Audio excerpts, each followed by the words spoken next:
Cordial boa noite a todos. Muito bom estar na casa de nosso Deus, com os irmãos aqui reunidos, e também estar junto com você aí na sua casa, esse momento de celebração, de reflexão, de meditação. Deus possa abençoar você que acompanha o nosso momento de culto, no Face, enfim, nas mídias sociais. Deus acompanhe vocês também. Estamos no 7º domingo após a Epifania, esse período que antecede um momento bem importante também, que nós vamos celebrar daqui nas próximas semanas, que é a entrada na Quaresma. E vemos Deus manifestando a sua palavra através de Jesus, seu Filho, com as suas orientações. Que Deus permita sairmos daqui fortalecidos na palavra de nosso Deus, certos de que Ele nos guarda nas nossas impossibilidades. Que Deus assim o faça. Queremos iniciar nosso momento de culto cantando Deus está aqui.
Invocar a presença de nosso Deus.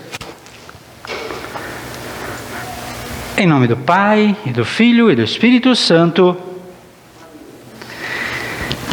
Queridos irmãos, fato é que somos imperfeitos.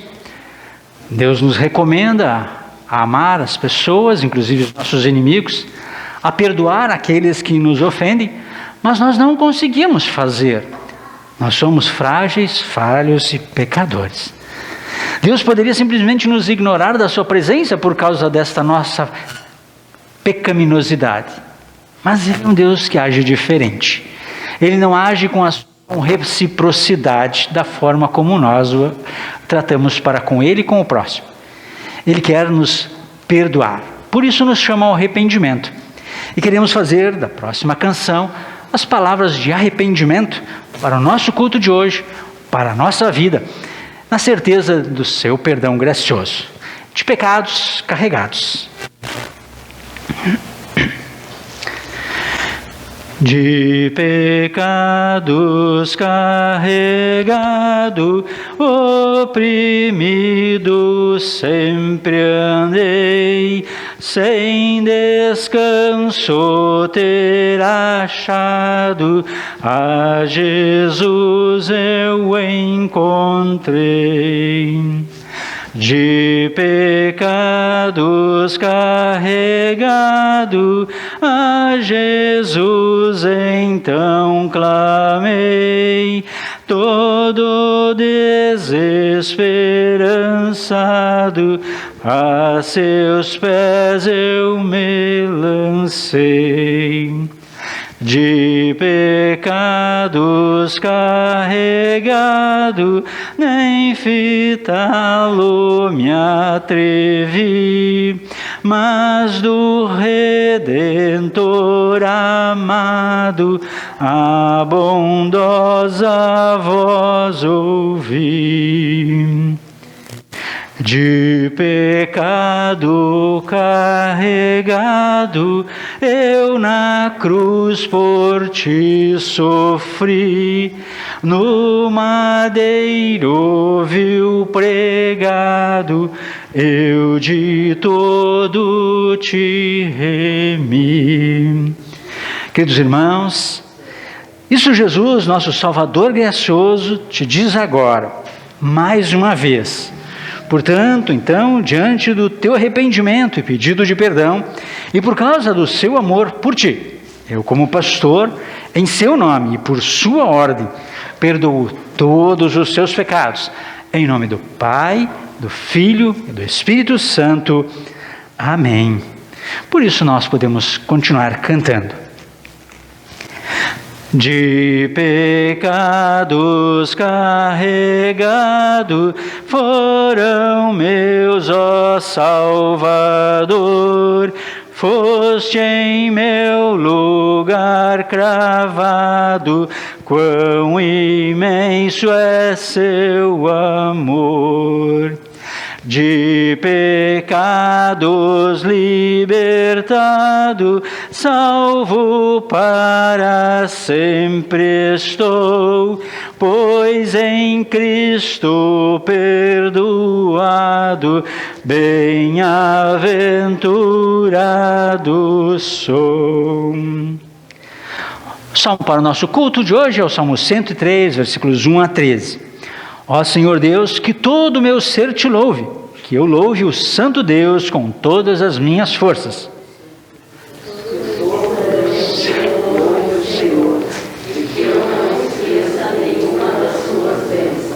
O Senhor perdoa todos os meus pecados e cura todas as minhas doenças.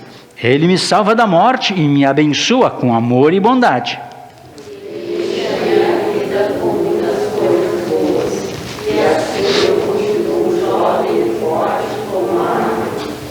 O Senhor Deus julga a favor dos oprimidos e garante os seus direitos. Ele revelou os seus planos a Moisés e deixou que o povo de Israel visse os seus feitos poderosos. O Senhor é bondoso e misericordioso, não fica irado facilmente e é muito amoroso. Ele não vive nos repreendendo e a sua ira não dura para sempre. O Senhor não nos castiga como merecemos, nem nos paga de acordo com os nossos pecados e maldades. Assim como é grande a distância entre o céu e a terra, assim é grande o seu amor por aquele que o teme. Quando ele te chamou de ocidente, assim ele afasta de nós os nossos pecados. Como um pai trata com bondade os seus filhos, assim o Senhor é bondoso para aqueles que o temem.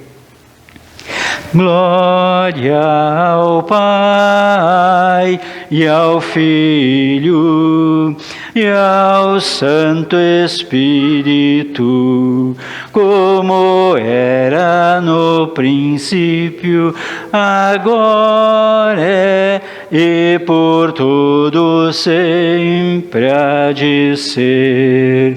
Amém. O Senhor é bondoso e misericordioso, não fica irado facilmente e é muito amoroso. Ele não vive nos repreendendo e a sua ira não dura para sempre. Senhor, tem piedade de nós. Cristo, tem piedade de nós. Senhor, tem piedade de nós. Ó Deus, que és a força de todos que colocam sua confiança em Ti, misericordiosamente concede que pelo Teu poder possamos ser defendidos de toda adversidade, através de Jesus Cristo, Teu Filho, nosso Senhor, que vive e reina contigo e o Espírito Santo, um só Deus, agora e sempre. Amém. Podemos sentar? Vamos cantar este hino todos juntos. Na verdade, a proposta é sempre dividi-lo, mas vamos cantar em uníssono este hino dessa vez. Estou alegre.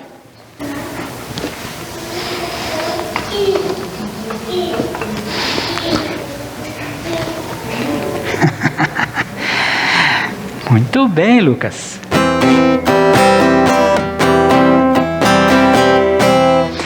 Estou alegre, porque estás alegre. Estou alegre, conte-me por quê. Estou alegre, porque estás alegre. Isso eu quero já saber. Vou contar-lhe, podes contar-me a razão de estar alegre assim. Cristo um dia me salvou e também me transformou, por isso agora alegre estou. Vamos mais uma vez? Estou alegre, porque estás alegre. Estou alegre, conte-me por quê. Estou alegre, porque estás alegre. Isto eu quero já saber. Vou contar-lhe, podes contar-lhe a razão de estar alegre assim. Cristo um dia me salvou e também me transformou, por isso agora alegre estou. Queremos acompanhar as leituras? A primeira no livro de Gênesis, capítulo 43, versículos 3 a 15. Gênesis é o primeiro capítulo da Bíblia e que traz para nós uma história bem interessante, conhecida de todos, mas que vale sempre a pena recordar. Se tivermos voluntário, o microfone está à disposição. Gênesis 45, 3 a 15. Por favor.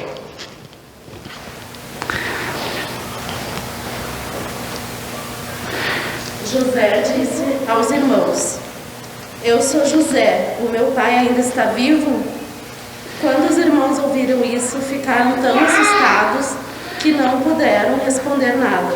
E José disse: Cheguem mais perto de mim, por favor. Eles chegaram e ele continuou: Eu sou o seu irmão José, aquele que vocês venderam a fim de ser trazido para o Egito. Agora não fique triste nem aborrecidos com vocês mesmo por terem me vendido, a fim de ter trazido para cá. Foi para salvar vidas que Deus me enviou na frente de vocês. Já houve 2 anos de fome no mundo e ainda haverá mais 5 anos em que ninguém vai preparar a terra nem colher. Deus me enviou na frente de vocês a fim de que Ele, de um modo maravilhoso, salvasse a vida de vocês aqui neste país e garantisse que teriam descendentes. Portanto, não foram vocês que me mandaram para cá, mas foi Deus. Ele me pôs como mais alto ministro do rei e eu tomo conta do palácio dele e sou o governador de todo o Egito. Agora voltem depressa para casa e digam ao meu pai que o seu filho José manda-lhe dizer o seguinte: Deus me fez governador de todo o Egito. Venha me ver logo, não demore. O Senhor morará na região de Gósen, e assim ficará perto de mim. O Senhor, os seus filhos, os seus netos e as suas ovelhas, as suas cabras, o seu gado e tudo que é seu. A fome ainda vai durar mais 5 anos, e em Gósen eu darei mantimentos ao Senhor, à sua família e aos seus animais. Assim não lhes faltará nada. José continuou: Todos vocês e Benjamim, o meu irmão, podem ver que sou eu mesmo, José, quem está falando. Contem ao meu pai como sou poderoso aqui no Egito. Contem tudo o que tem visto. Vão depressa e traga meu pai para cá. José abraçou seu irmão Benjamim e começou a chorar. E abraçado com José, Benjamim também chorou. Então, ainda chorando, José abraçou e beijou cada um dos seus irmãos. Depois disso, os irmãos começaram a falar com ele. Obrigado, Jennifer. Aqui nós temos a história de José, o irmão que foi, vamos assim dizer, humanamente sacaneado pelos seus irmãos, desculpe o termo, né? Vendido, mas Deus transformou os males de sua vida em grande bênção para ele, para o seu povo e para todo o plano de Deus, de modo que chegasse até nós a boa nova da salvação. Queremos acompanhar mais um texto do grande capítulo da ressurreição, 1 Coríntios 15, versículos 21 a 26. 1 Coríntios 15, versículos 21 a 26. Também podemos ter voluntário ou voluntário. Aí depois, versículos 30 a 42. 1 Coríntios 15, 21. Por favor, Marina.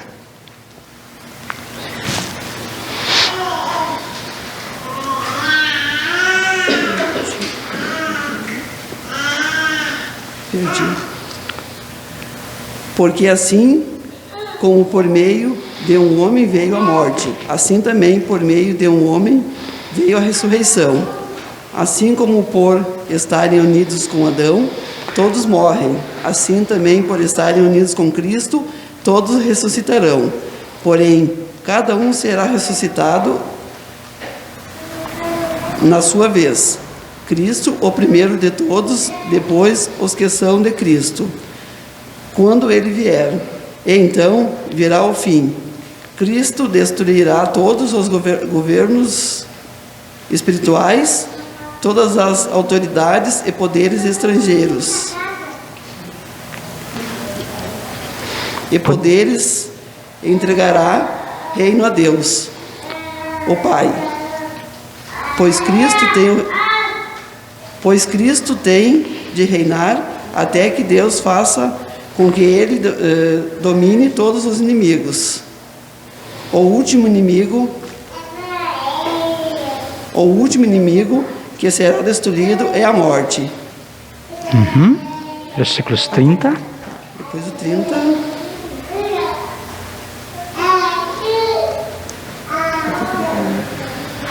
E quando a nós, por que é que nós colocamos em perigo a toda hora? Irmãos, eu enfrento a morte todos os dias. Se afirmo isso, é pelo orgulho que tenho de vocês, pois estamos todos unidos com Cristo Jesus, o nosso Senhor. Aqui em Éfeso, eu lutei contra inimigos, como se lutasse contra animais selvagens. E se fiz isso somente por interesse humano, e que foi o que consegui com isso. Se é verdade que os mortos não são ressuscitados, façam o que diz o ditado: comamos e bebemos, porque amanhã morreremos.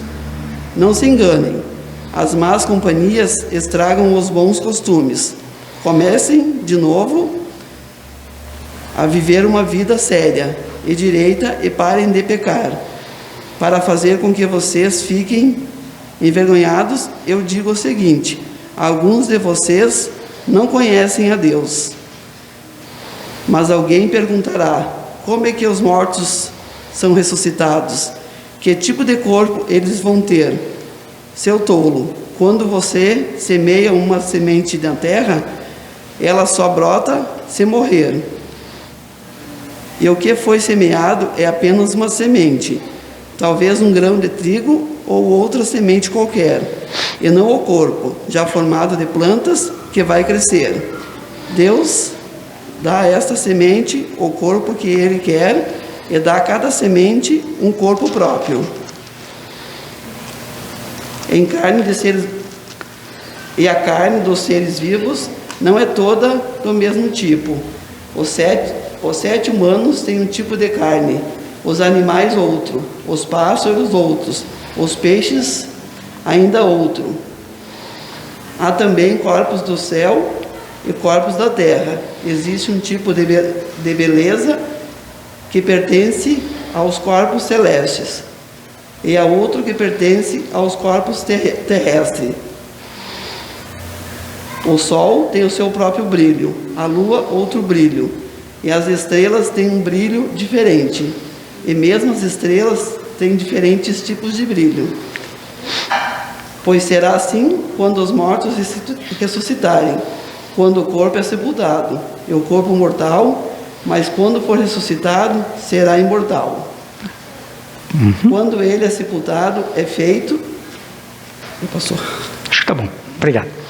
Essa última partezinha, inclusive, costumamos ouvir nos sepultamentos. Eu gosto de dizer que é bom que a gente ouça e dê atenção a esse texto agora, porque um dia vão estar lendo para nós lá no nosso sepultamento. Então guardemos essas palavras no coração.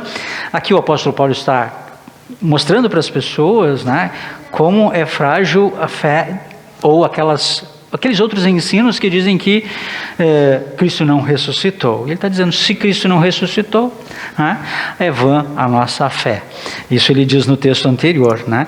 Nós permanecemos nos nossos pecados. E ele diz assim, puxa, eu enfrentei vários perigos defendendo essa causa. O que eu ganhei do ponto de vista humano se não há ressurreição? Né? Mas antes de nosso texto ele vai dizer, mas de fato Cristo ressuscitou, por isso nossa fé faz sentido. Por isso ser cristão por isso o cristão e o ser cristão está fundamentado na fé, na ressurreição da carne. E é isso que o apóstolo Paulo aqui está a defender e a nos orientar e ensinar. Que nós, como cristãos, sempre tenhamos muito claro isso em mente, que acreditamos na ressurreição. Deus abençoe essas palavras em nosso coração. Vamos cantar mais uma?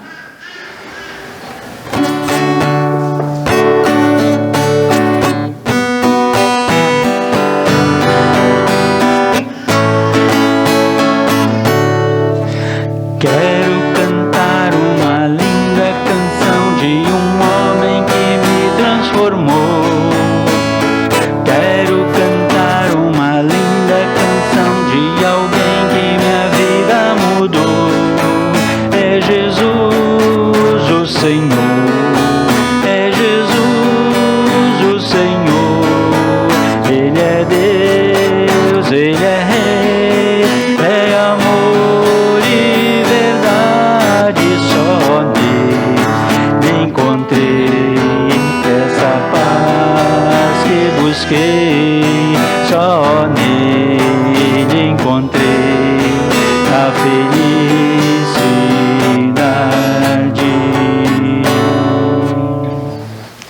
Queremos também acompanhar a leitura do Santo Evangelho. Convido a quem puder colocar-se de pé.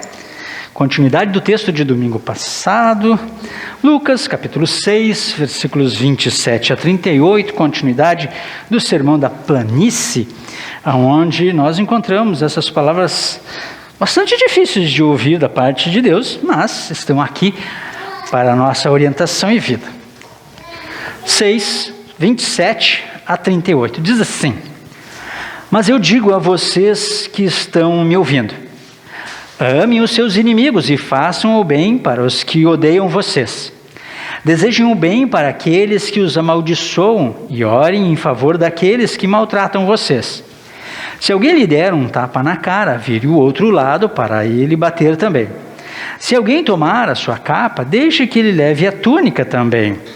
Dê sempre a qualquer um o que lhe pedir alguma coisa, e quando alguém tirar o que é seu, não peça de volta. Faça aos outros a mesma coisa que querem que eles façam a vocês.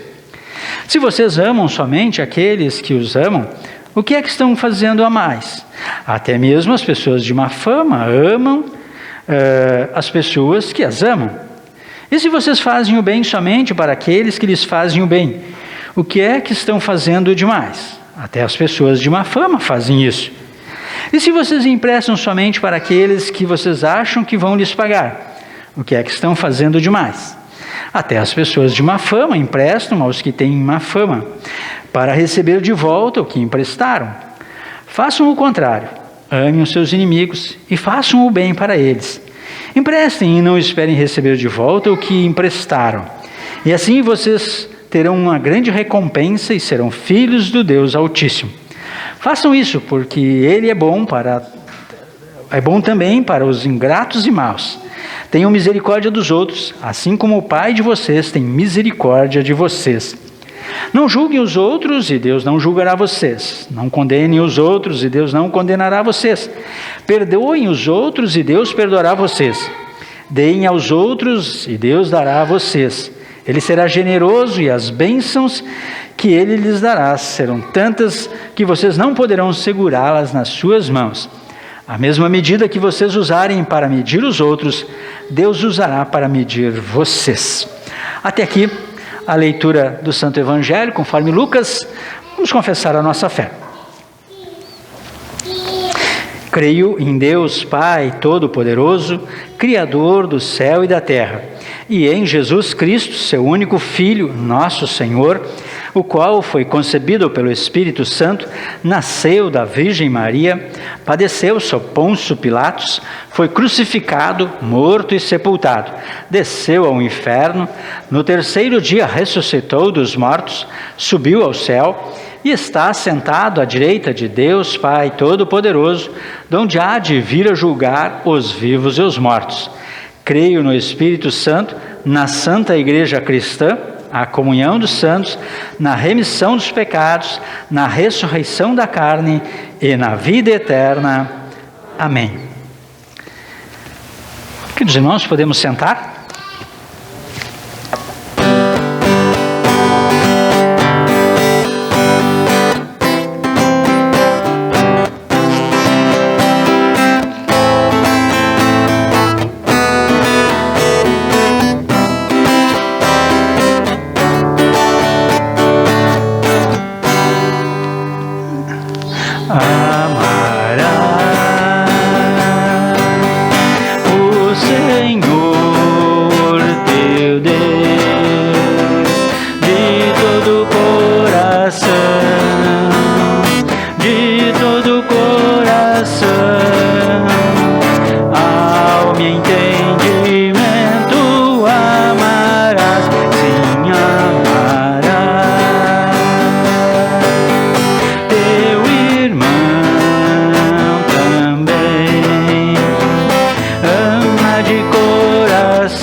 Que nos deu, lei que fala de amor, amando a Deus de todo o coração, poderemos só então amar, amar, amar nosso irmão.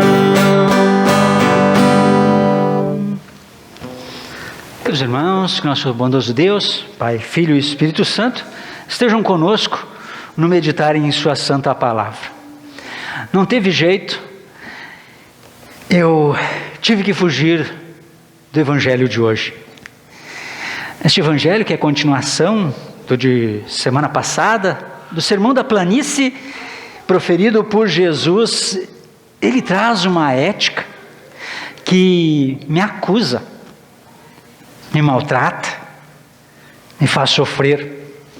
Claro, infelizmente, a razão dele estar ali, ou melhor, claro, felizmente, a razão dele estar ali não é a minha ética, mas escancarar, deixar claro, para nosso consolo, o jeito de Deus agir conosco. Então eu fugi do Evangelho, né, e me escondi atrás da história do Antigo Testamento, a história de José. A história de José que mostra esse reencontro e o choro entre irmãos. Um choro de preservação da vida, um choro de preservação do surgimento de um povo e do cumprimento das promessas de Deus. José, seus irmãos, seu pai, se reencontram neste choro de preservação. É uma história de final feliz, bem mais bonita que aquela do Evangelho. E vivida sob o atento olhar de nosso Deus. Jacó tem 12 filhos, dentre eles José. E entre os irmãos, aquela rivalidade básica que vocês conhecem muito bem, quem vive entre irmãos. Até aí tudo bem. O problema é que a rivalidade cresceu de tal forma que fez com que os seus irmãos tivessem tamanha inveja que decidissem pela morte de José.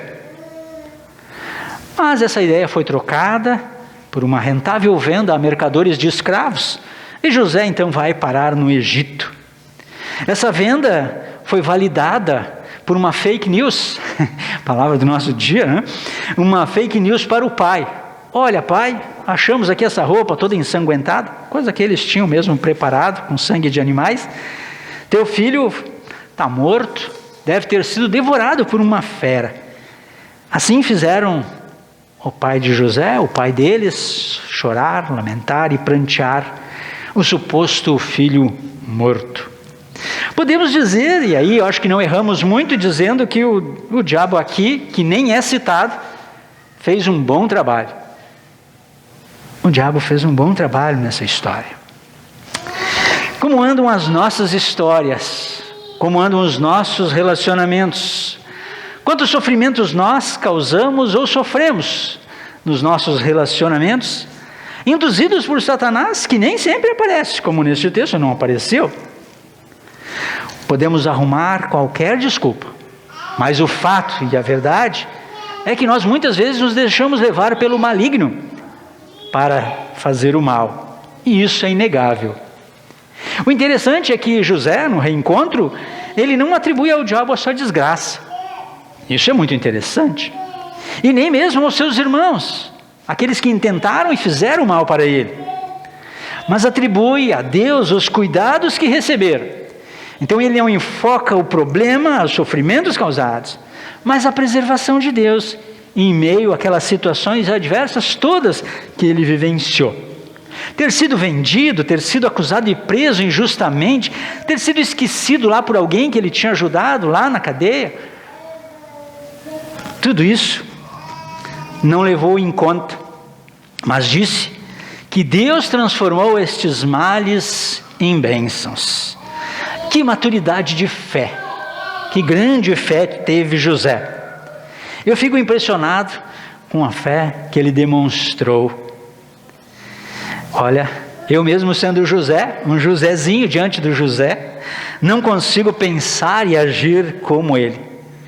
Por isso que a ética do Evangelho, aquela que Jesus fala, me machuca tanto, porque eu me sinto imperfeito. Não sei vocês, mas eu me sinto imperfeito. Acho difícil dar a outra face. Quase impossível deixar de lado os males sofridos. E ainda Jesus diz para eu amar quem não me ama. Porque amar quem a gente ama, fazer o bem a quem a gente sabe que faz bem, não é nada demais. Jesus levanta a régua do padrão ético dos cristãos. E aí eu me sinto muito longe deste patamar, dessa régua, deste nível que Jesus quer ver na vida dos seus filhos, de nós cristãos. Mas aí justamente aqui que os dois textos se encontram. Ambos os textos, mais do que expor a nossa fragilidade humana, eles tratam da perfeição, do agir, do sentir e do tratar de Deus para com cada um de nós. Nós que o rejeitamos e excluímos de nossa vida, por sermos pecadores, não somos tratados como nós tratamos o próprio Deus. Ele não age assim. Ele faz como ele em Cristo prega no Evangelho. Ele não paga o nosso pecado com a condenação eterna. É o que Deus fez e faz, ou fez na vida de José. Transforma males em bênçãos. Você já percebeu algo parecido acontecer na sua vida? Deus transformando males em bênçãos para você? No Evangelho, Deus em Cristo explica qual é a vontade de Deus, em contraposição à nossa fraca resposta em não perdoar, em voltar as costas, em isolarmos pessoas de nossa vida. Não, nós não alcançamos o jeito de Deus agir, o seu modus operandi. E aí vem duas coisas.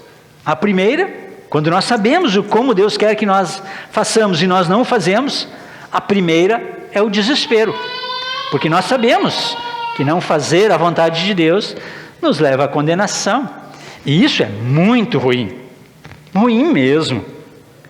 Por outro lado, temos a outra possibilidade, que é abrir os olhos para como Deus de fato age. Da desgraça na vida de José, Deus fez uma ponte para a sobrevivência do seu povo. Nós, nas nossas muitas atitudes, costumamos muitas vezes erguer muros nos nossos relacionamentos. Deus constrói pontes para nos unir a Ele cada vez mais. Ele fez isso para que a sua promessa feita a Abraão se cumprisse, fazendo dele a grande nação. E ainda antes dessa promessa, ele fez aquela, lá em Gênesis, de que enviaria o Salvador prometido. Para que isso acontecesse, na forma como planejado, Deus transformou os males da vida de José em bênçãos.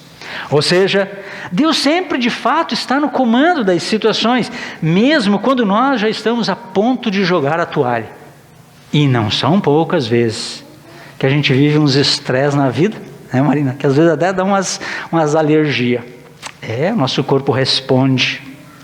Mas foi nessa perspectiva que José teve a fé mantida e preservada e permaneceu convicto de que Deus estava cuidando dele. Quando foi vendido e preservou-lhe a vida. Quando ele foi acusado injustamente e preso, mas foi preservado a vida. Quando foi esquecido por aqueles que lhe ajudaram lá na prisão, até o momento oportuno. E isso nós vemos se confirmar no Evangelho. O plano divino acontece apesar das tentativas do mal impedir que Deus haja. E no Evangelho nós vemos Jesus ser o cumprimento desta promessa. O Jesus que fala no Evangelho hoje, nos deixando de cabelo em pé com as suas orientações, é bem verdade. Bom, se Jesus está presente, as injustiças acabaram, certo? E aí a gente podia pensar, tudo acaba bem, quando acaba bem, será? Sim e não.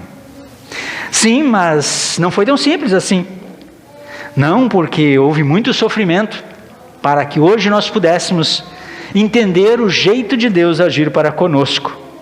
Esse Jesus que recomenda tão alto nível de resposta para com aqueles que o ofendem conosco, acaba por ter que fazer exatamente o que ele prega. Vocês repararam nisso? Jesus sai do discurso que ele coloca, nós como desafio, e pratica este discurso. Ele se coloca no nosso lugar. Ninguém mais do que Jesus deu a outra face. Ninguém mais do que Jesus perdoou. Ninguém anda tão junto com os que o ofendem quanto ele. E veja, não para revidar, para vingar ou para impor sobre aqueles que são confrontados com os seus pecados por não os cumprirem. Não para impor sobre eles aquele seu alto padrão de conduta. Jesus está junto deles para levá-los ao pé da cruz, porque é para lá que ele vai. E é contado entre os malfeitores, é julgado o pior dos piores. A rusga de Jesus conosco não acabou bem como a de José e seus irmãos, humanamente falando. Ele acabou cuspido, maltratado e morto na cruz. Sem anel, sem realeza, sem ser um faraó, sem vida. Por ciúmes, poderíamos assim dizer, como com José, o melhor foi livrar-se dele. Foi o que fizeram colocando ele na cruz. Esse seria o final da história, não fosse Deus transformar. Vejam bem, não fosse Deus transformar males em bênçãos. E foi isso que Deus fez lá na cruz. Aquilo que exigiu de nós como padrão e nós não conseguimos, Ele em Cristo fez. E Jesus assumiu o nosso lugar, foi perfeito, deu a outra face, perdoou lá do alto da cruz. Vocês lembram? Pai, perdoa-lhes, porque não sabem o que fazem. E assim venceu as nossas ações de morte, para nos dar vida. E ao ressuscitar, então, mostra-se vencedor. E como vencedor, ele alivia o peso que fica do evangelho de hoje.